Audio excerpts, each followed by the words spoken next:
Bismillahirrahmanirrahim. Innal hamdalillah wa ni'matillah wa syukurillah wa la haula wa la quwata illa billah. Asyhadu an la ilaha illallah sallallahu Muhammadar Rasulullah. Allahumma shalli ala sayyidina Muhammad wa ala ali sayyidina Muhammad. Bertemu kembali kita di mata kuliah online melalui YouTube DNA Ibrahim Pos, di mana tak lepas dari diri kita adalah kehidupan dan kenikmatan yang telah diberikan Allah Subhanahu wa Ta'ala kepada kita semua.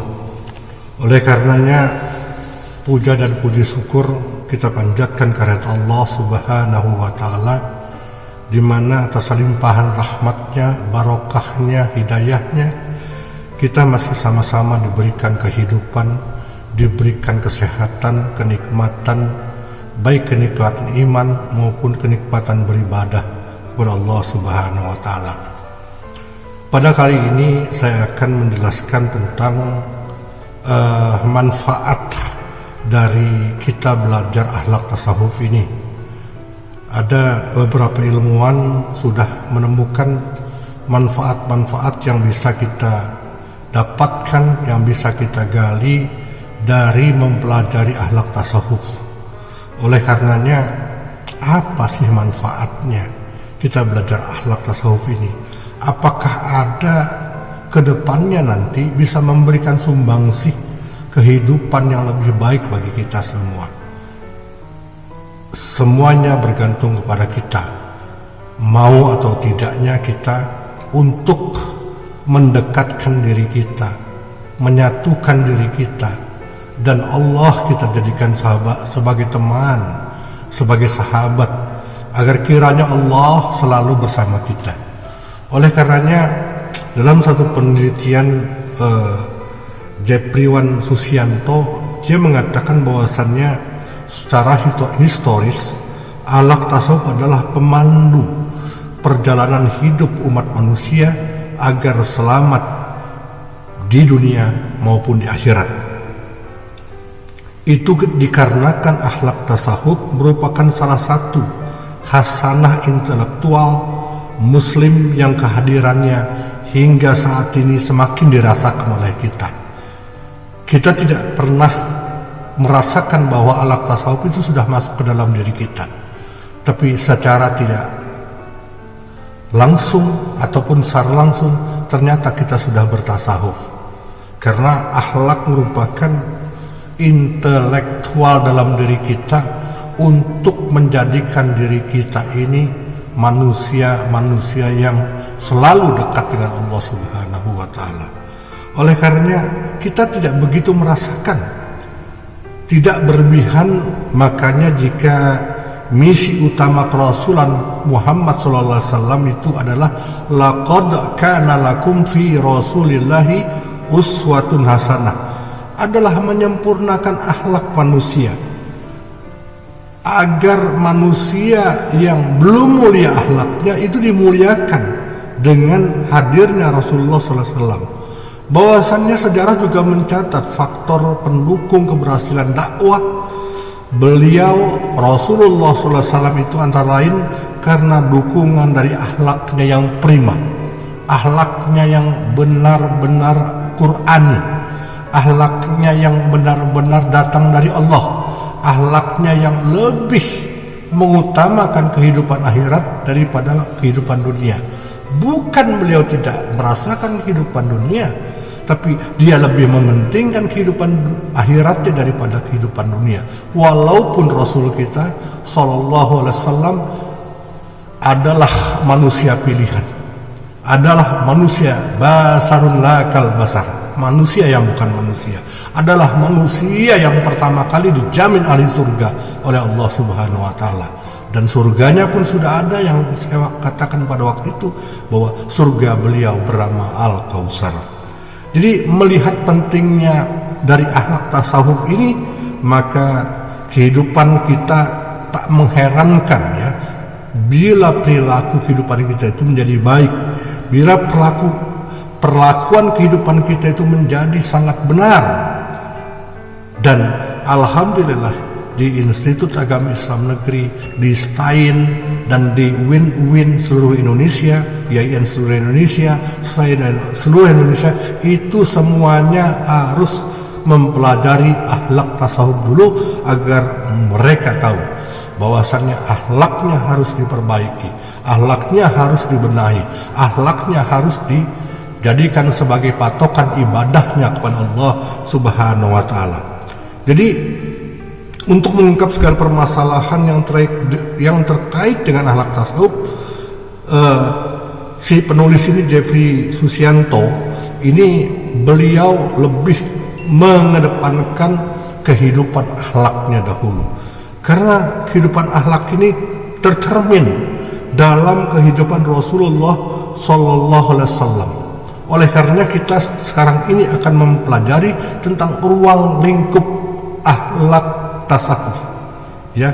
Objek pembahasannya itu apa, ya. Jadi objek pembahasan dari ilmu akhlak tasawuf adalah perbuatan manusia untuk selanjutnya diberikan penilaian tentang baik buruknya, tentang kebenaran yang ada dalam dirinya, dan mempunyai ciri-ciri perbuatan yang dilakukan atas kehendak dan kemauan mereka sendiri.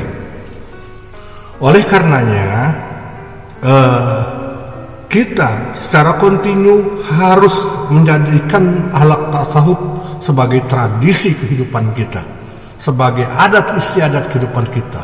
Akhlak yang baik, tasawuf yang mumpuni akan menjadikan diri kita manusia yang benar-benar mengikuti Rasulullah Sallallahu Alaihi Wasallam.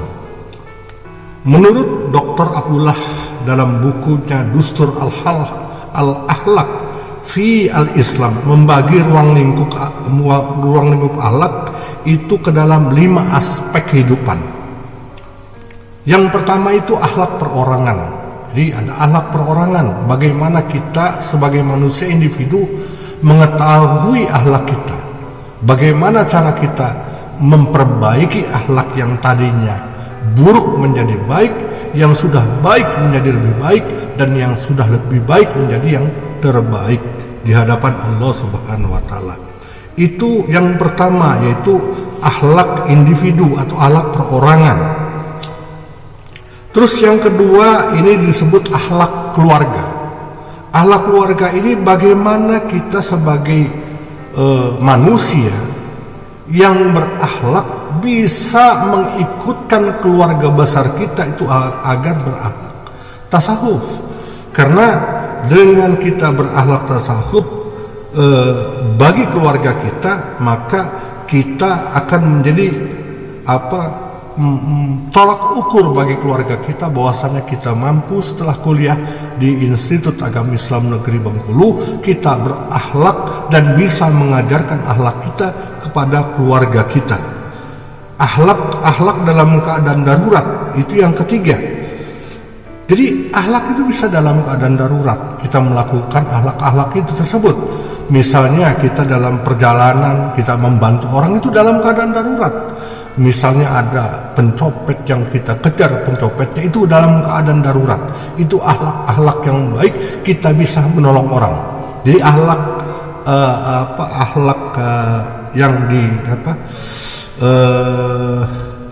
yang timbul dengan tiba-tiba atau timbul dengan surprise, ya, kejutan-kejutan, itu akan menjadikan diri kita itu lebih baik lagi nantinya.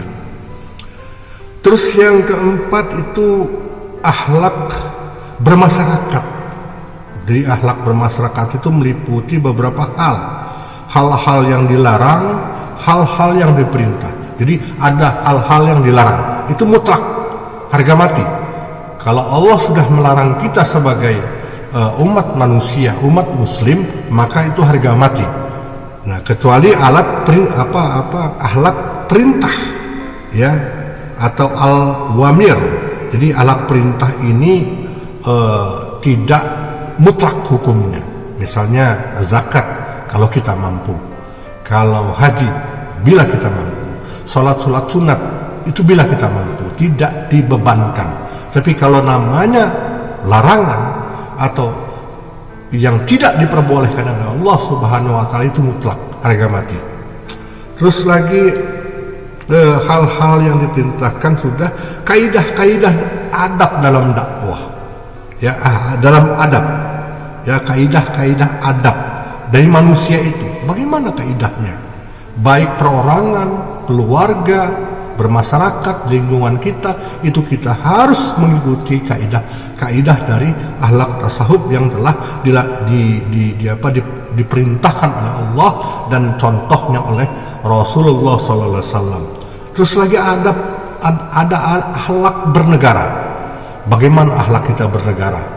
Bahwa negara kita besar, negara kita terdiri dari banyak suku bangsa dan beribu-ribu pulau, dan juga ada adat istiadat yang berbeda antara tempat satu, provinsi satu provinsi saja di Bengkulu ini misalnya, itu sudah mempunyai adat yang berbeda-beda. Oleh karenanya ada akhlak bernegara. Jadi akhlak bernegara itu kalau kita bernegara harus mengikuti hukum negara. Terus lagi dikatakan juga ada hubungan luar negeri. Jadi akhlak yang di luar negeri, ya, itu berbeda dengan akhlak-akhlak kita. Apakah kita akan ikut dengan akhlak-akhlak orang luar negeri? No, jangan. Yang baik kita ambil, yang buruk kita singkirkan agar kita tidak terjerumus di dalamnya. Kalau baik, kenapa tidak? Misalnya di Mesir, ya, di Mesir itu tidak boleh perempuan berjalan dengan laki-laki misalnya, atau berboncengan motor misalnya. Itu dilarang sekali. Nah, itu yang baik karena memang bukan mahramnya. Dan akhlak yang seperti itu perlu kita ikuti. Wanita misalnya, kalau di luar rumah itu lebih islami, berjilbab, jilbabnya panjang agar tidak diganggu.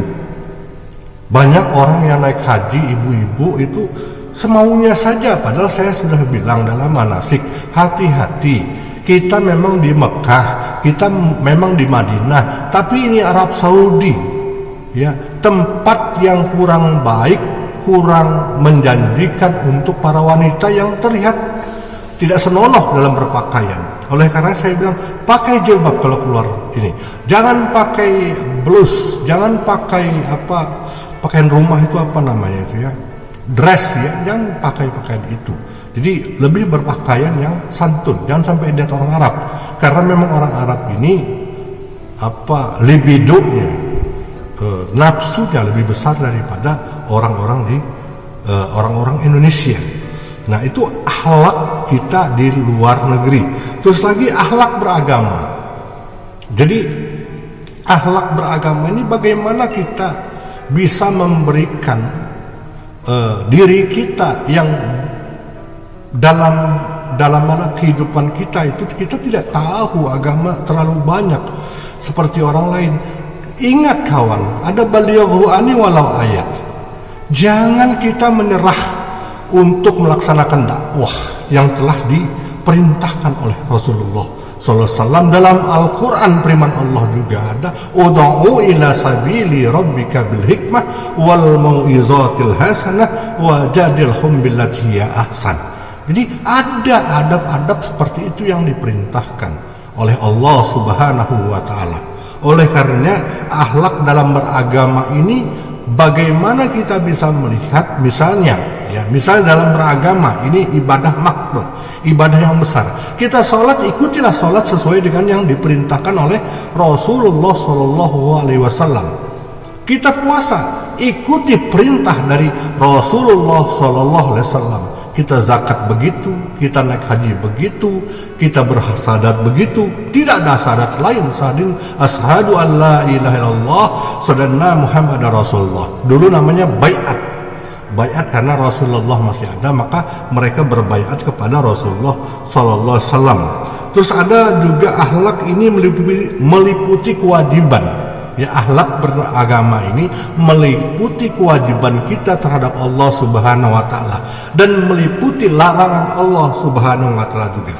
Jadi ruang lingkup itu ruang lingkup yang saya tadi katakan kepada kalian dipandang itu sangat luas sekali ya, mencakup semua aspek kehidupan kita, secara vertikal kepada Allah dan secara horizontal kepada manusia dan kepada alam lingkungan kita.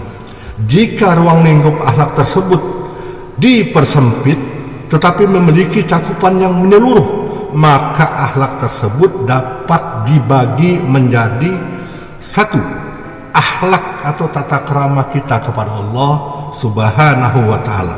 Yang kedua, akhlak kepada Rasulullah sallallahu alaihi wasallam. Yang ketiga, akhlak kepada Rasulullah sallallahu alaihi wasallam dan Allah Subhanahu wa taala. Terus yang keempat itu akhlak pribadi diri kita sendiri, perorangan. Makanya ada yang bilang anak saya bisa nanti mendoakan saya supaya masuk surga. Tidak ya, itu nafsi-nafsi nantinya masing-masing dari kita itu berbeda.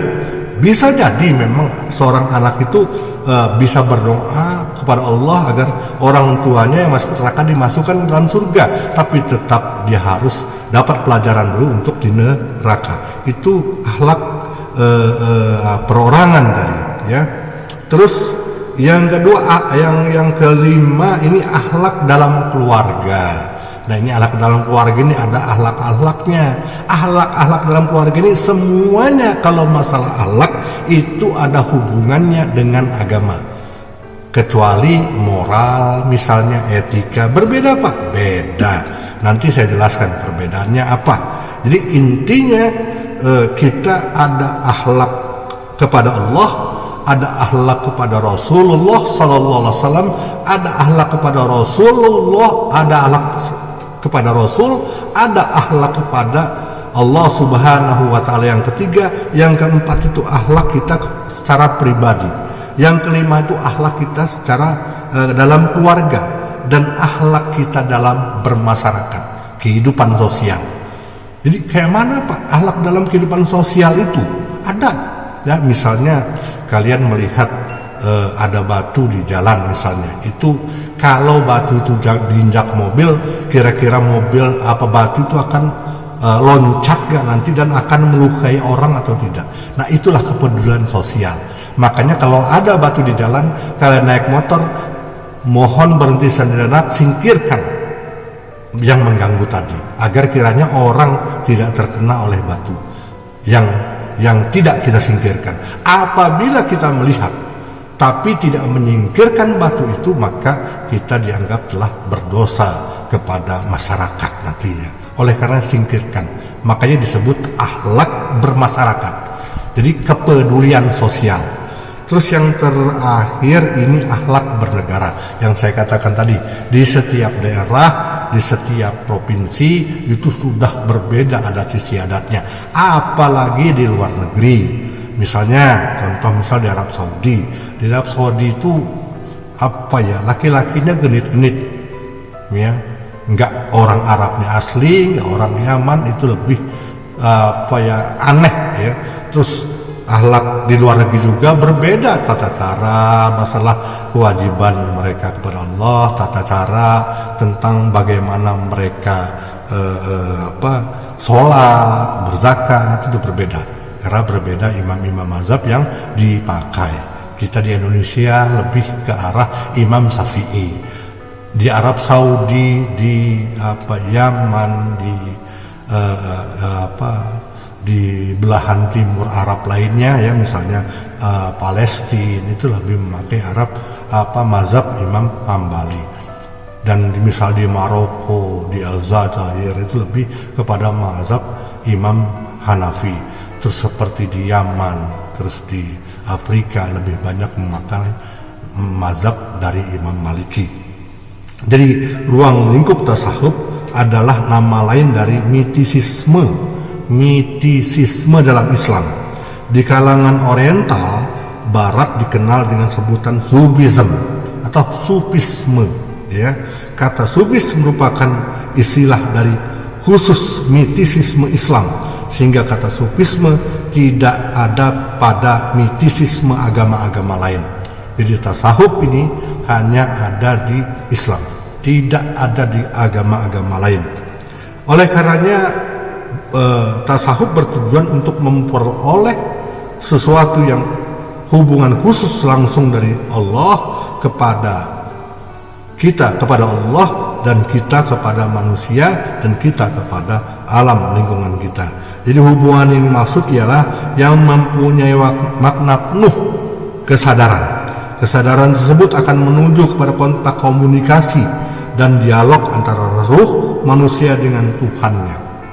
Ya, hal itu melalui cara bahwa perlu mengasingkan diri, keberadaannya dekat dengan Allah akan berbentuk ijtihad atau bersatu. Ijtihad atau bersatu. Ya, dengan Tuhan, demikian ia menjadi persoalan sufisme. Ya, jadi akhlak ini persoalannya bukan persoalan dunia, tapi persoalan akhirat. Ada yang pernah bertanya misalnya, Pak, akhlak sama nggak dengan etika? Beda ya. Sama nggak dengan sopan santun? Beda. Itu dunia. Ya, kalau akhlak ini lebih ke arah dia kepada Allah Subhanahu Wa Taala langsung. Kalau memang dia sopan, dia sudah menjadi sufisme.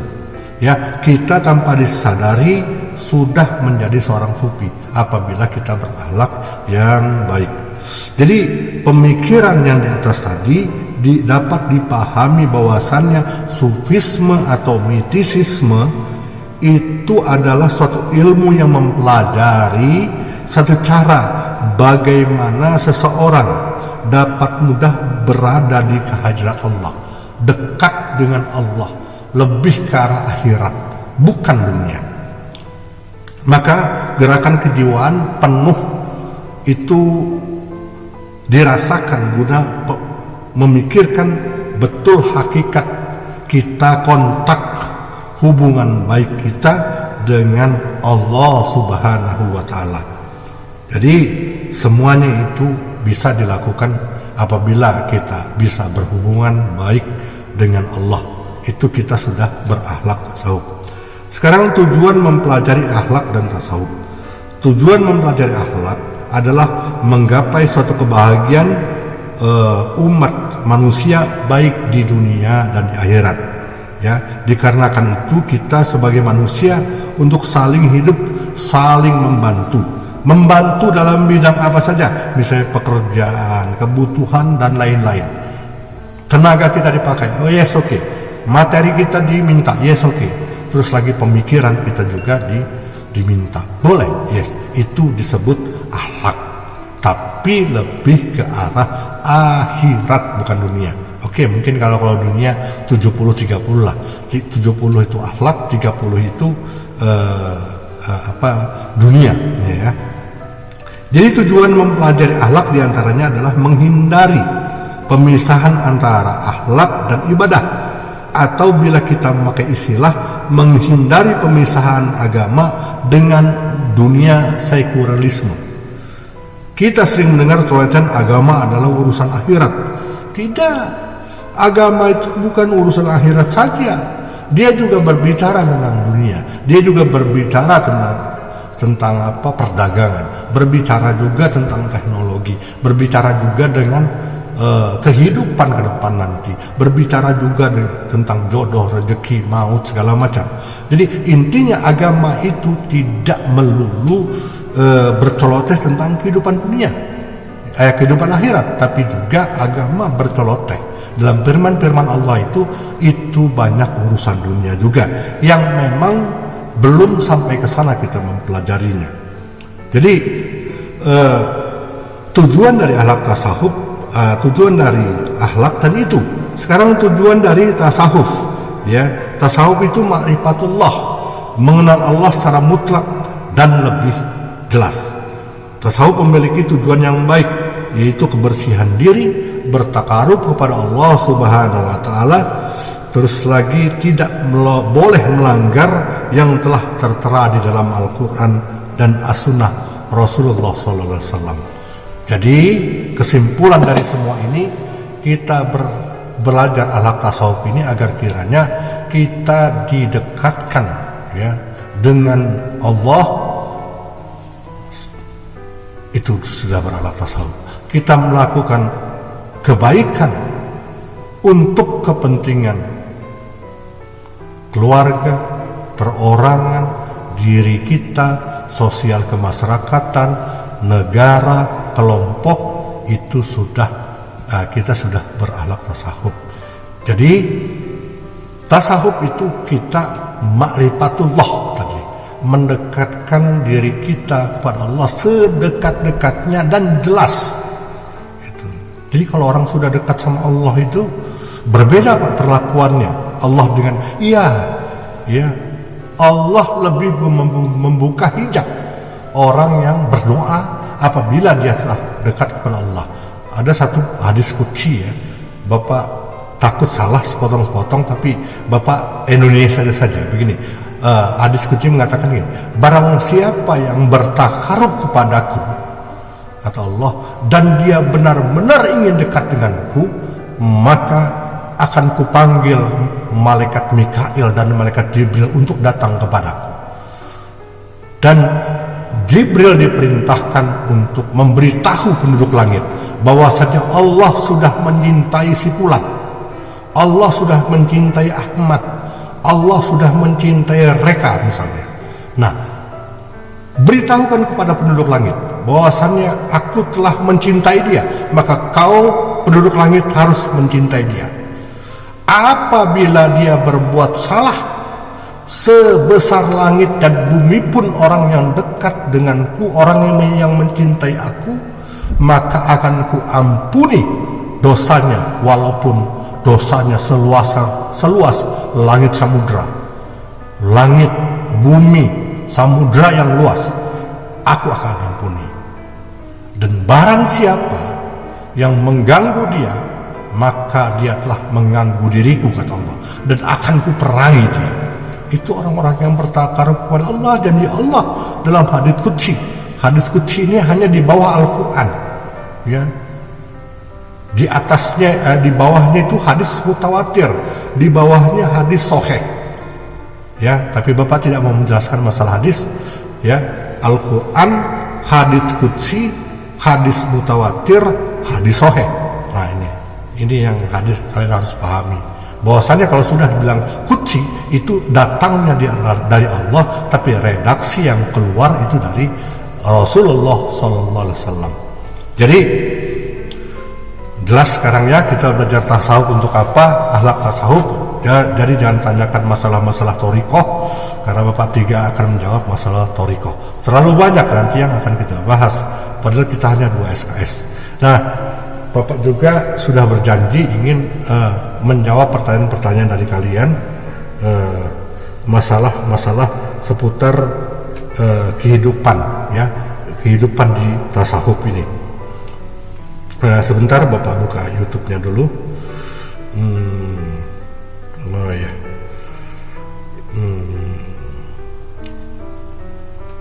Prodi MD ya, pembelajaran online akhlak tasawuf.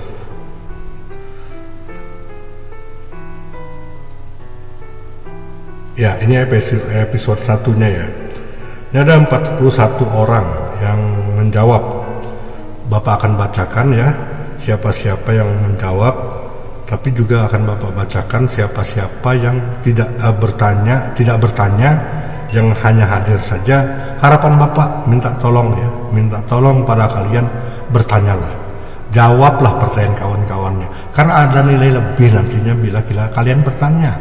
Ya, akan ada nilai yang Bapak berikan secara lebih kepada kalian yang bertanya daripada yang tidak bertanya, dan akan lebih baik lagi nilainya orang-orang yang menjawab pertanyaan kawan-kawannya.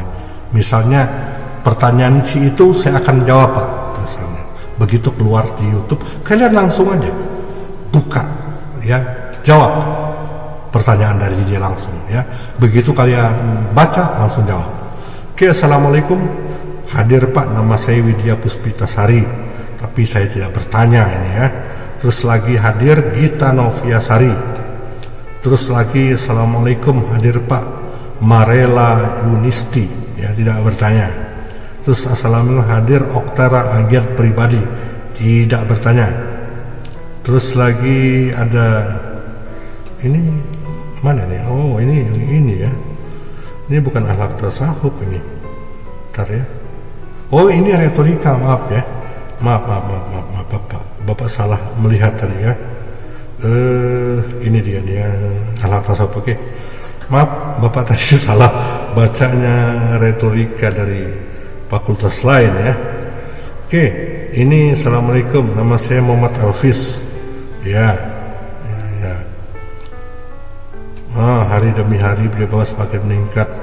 Ya kalau saya sering komen, kalau maaf Pak kalau saya sering komentar, saya terus ini kurang seperti ini, suaranya agak ya. Semangat terus Pak, ya oke, bersemangat ya, dan bermanfaat untuk dunia akhirat. Amin ya rabbal alamin. Ini Muhammad Alfis enggak menjawab tadi, tapi dia mengomentari video Bapak. Terima kasih Muhammad Alfis ya. Dan jika kamu mau keliling di YouTube Bapak, silahkan keliling-keliling lah ya, Bapak persilahkan. Asal jangan lupa di subscribe, di like, di share. Misalnya ada yang punya Facebook, silahkan di share lewat Facebook. Yang punya Twitter, di share lewat Twitter, Instagram, atau semuanya ya. Terus ini pertanyaan. Assalamualaikum Pak, saya Dalbi Ramadan. Ini gambarnya gambar panda ya, diganti dengan panda. Nanti kamu jadi panda beneran ini ya. Terus lagi assalamualaikum, saya Wilsi Daini MD 2B hadir. Oke, jangan nanya. Assalamualaikum Kak, saya Akna Lisa MD 2B hadir ya. Saya ini ya. Terus lagi assalamualaikum, saya Nuzul ya Herina dari MD. Pak, apakah tingkah laku kita sehari-hari itu disebut akhlak? Ya, tadi bahwa Bapak terangkan bahwasannya dia bisa akhlak, bisa moral, bisa etika. Kalau yang berhubungan dengan agama ya Nuzuliyah ya. Kalau yang berhubungan negara maka disebut akhlak. Tapi yang berhubungan dengan dunia itu bisa disebut dengan moral atau etika. Cara kita beretika kepada manusia, kepada lingkungan, kepada alam ya seperti itu ya. Tapi kamu tanya bagus ini ya, akhlak ya. Jadi kalau akhlak lebih tadi dikatakan lebih condong kepada keakhiratan ya, akhirat ibadah gitu kan tadi ya. Oke, terus assalamualaikum, saya Nurul Alfi Cindy Fadilah MD 2B hadir Pak. Oke ya. Terus assalamualaikum, saya Wulandari Isnadiah MD 2B hadir. Maaf sebelumnya Pak, baru komentar sinyalnya ngadat ya. Pakai HP orang lain nggak apa-apa, tuliskan aja ya.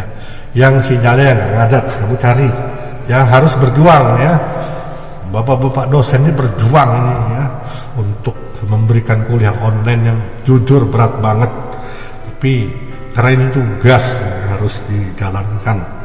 Kalau kalian hilang kuota baru 100 MB, ini Bapak salah ya. Bapak tiap ngupload ini itu ada sekitar 9 sampai 10 giga ya, gigabyte untuk Bapak bisa upload baik seperti ini, dan Bapak edit lagi itu luar biasa, pulsanya keluar. Jadi sekali ngupload itu bisa sampai 15 gigaan ya.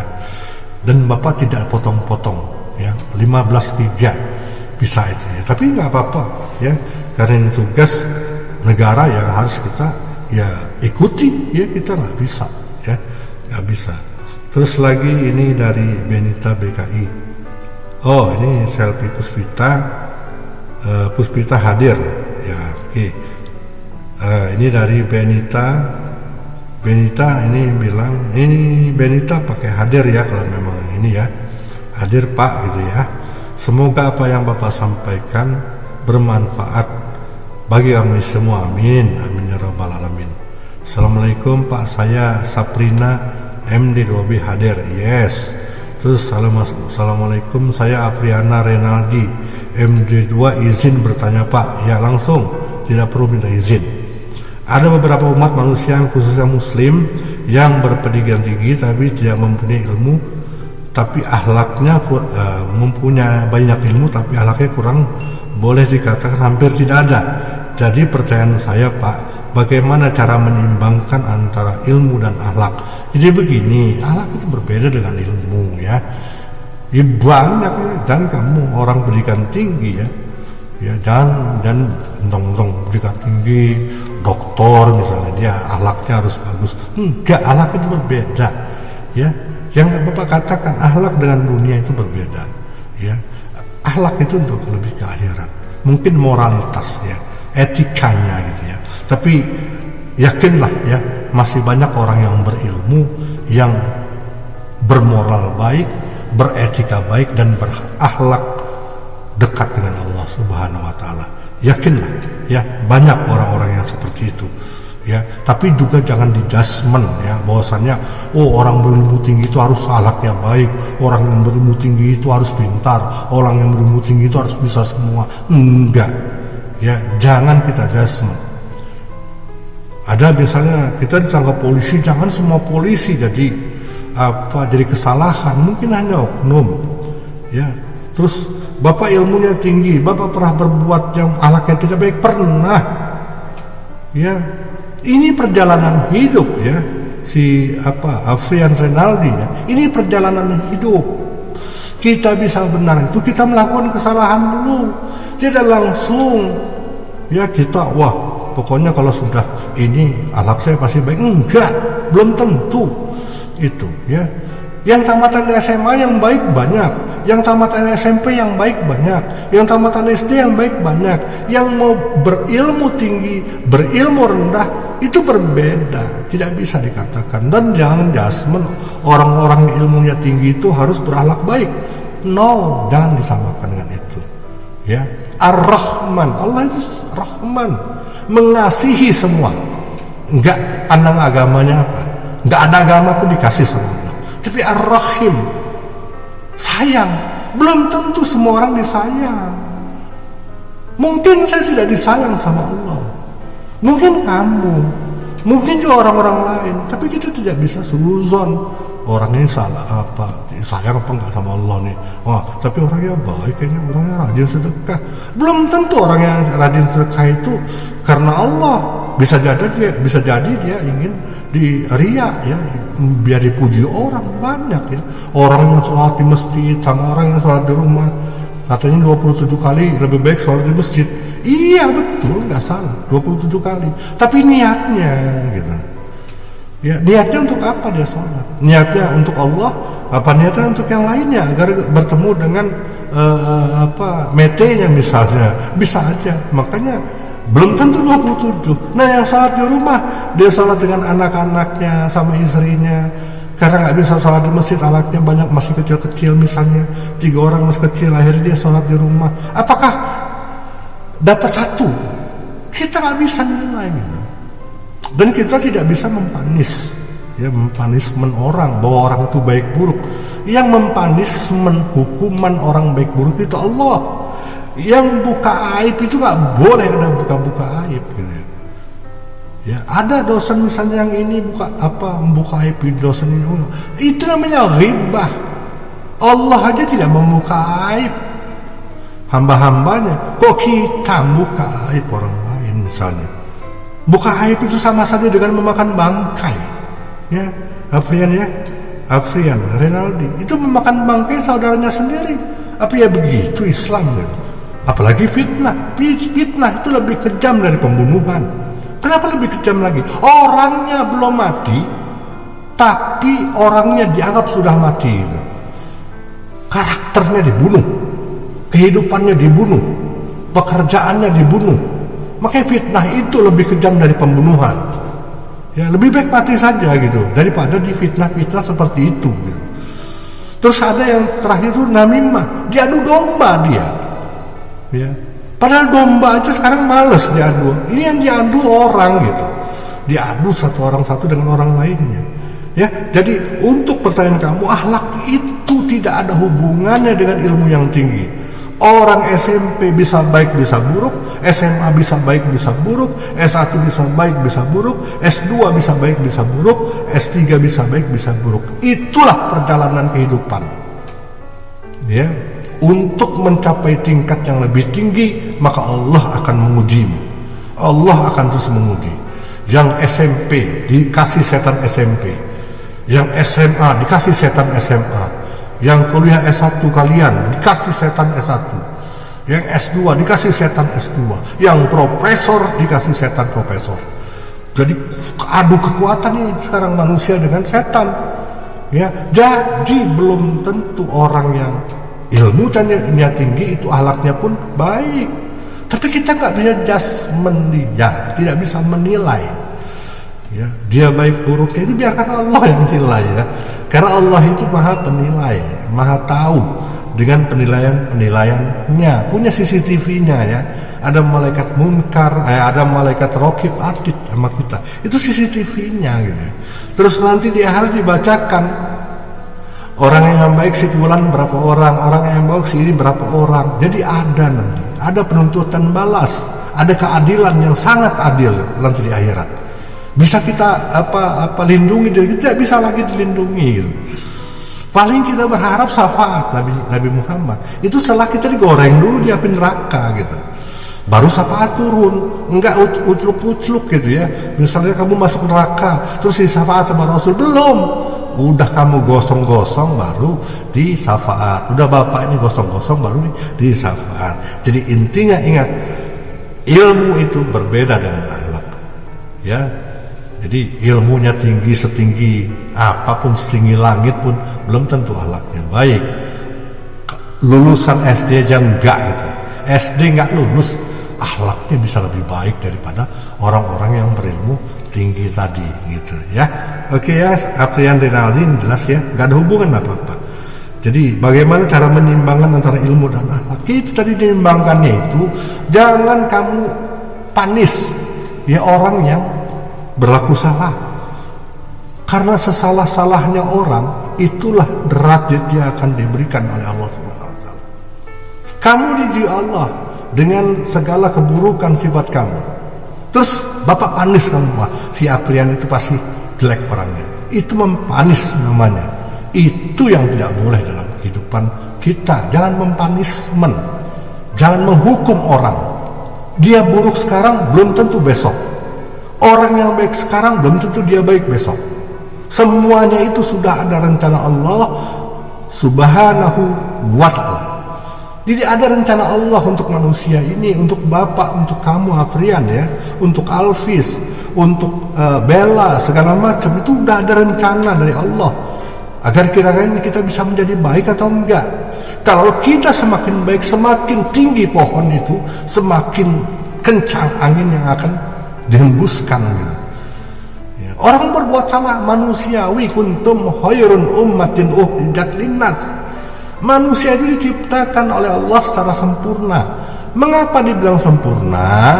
Karena dia ambil sedikit nafsu dari syaitoni, dia pun ambil sedikit nafsu dari malaikati. Jadi diambil. Jadi dia sempurna, ada nafsu, ada hati. Nah, inilah iman, bisa naik, bisa turun, bisa naik, bisa turun. Terus kita punishment dia. Orang yang keluar dari penjara itu pasti penjahat. Setelah keluar, belum tentu. Jangan kamu panis. Ya bisa jadi dia setelah keluar dari penjara dia jadi lebih baik dari kamu nantinya. Oke? Jadi jangan disamakan antara akhlak dengan ilmu ya. Jadi menyimbangkannya ya, orang sudah berilmu ya, kalau bisa ya lebih baik lagi gitu.